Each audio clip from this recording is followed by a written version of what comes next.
Hey, Michael Middleton here with Youth with a Mission Faith Harvest Helpers. I wanted to start doing sharing some readings now and again, uh, inspirational readings, and particularly from a specific book. Got a few things with me here. This duct taped together here. This is my Bible I've had since my time at Last Days Ministries. They had a really cool tradition there called UFG, which stands for Up for Grabs. Anything that was laying around that had a post-it note or a sticker on it that said UFG, or if there was a specific part out in the warehouse, that meant it was up for grabs. And I've had this almost 30 years since my time at Last Days. It's well used. Obviously, that's one of my daily reading things. I also have My Utmost for His Highest, Oswald Chambers. Great reading. And something I just dug out again recently to start rereading again. Something that actually, in very modernized form, reminds me of Oswald Chambers a lot, is this book. Readings by Teaching by Keith Green, devotional writings assembled by his wife Melody. I do have her permission. I'm still friends with her after my time at Last Days to share from this.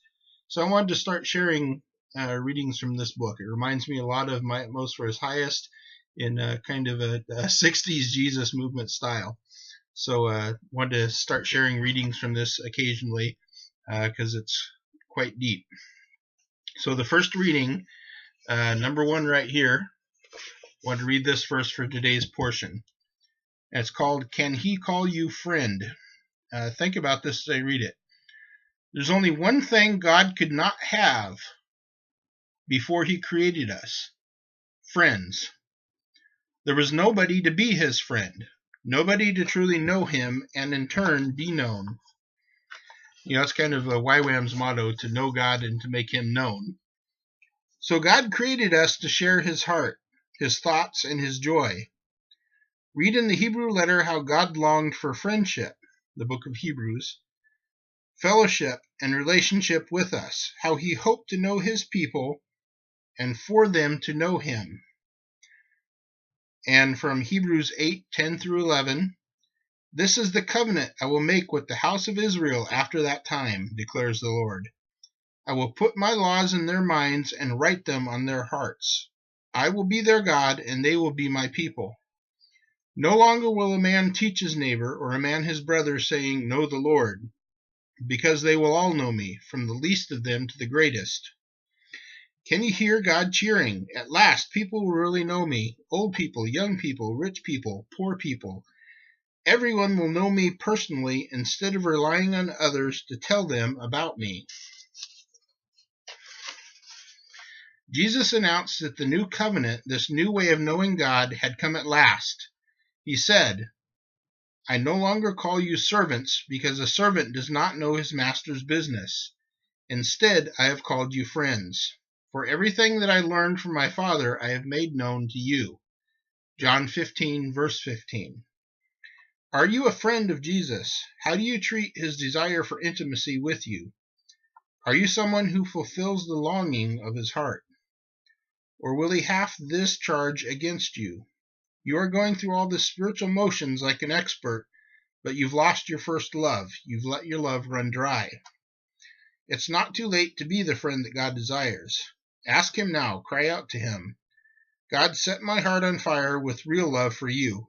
Commit yourself to Him. Don't let another day go by, not one more minute. He's waiting to say to you, well done, my friend. That's, again, YWAM's kind of motto is to know God and to make Him known.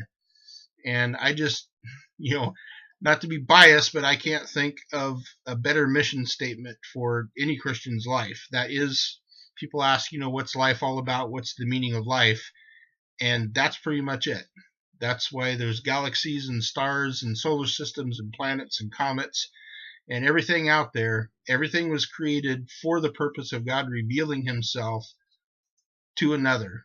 Relationship is what it all boils down to. That's the purpose for everything. So, to know God and to make Him known, I can't think of a better mission statement for an organization or just for any individual's life than that. So that's the first reading from this. I'll be sharing more occasionally. Hey, Melody, you said to let you know when I started to share from this.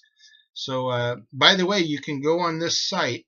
Last Days Ministries does still distribute teaching materials of all kinds and music and everything. lastdaysministries.org. Check it out. There's a lot of really good stuff there on the site itself, and fantastic in-depth teaching materials that you can order and make use of. Many of the tracks are still available, books, all kinds of stuff. Check it out. And thank you. Good night, and God bless.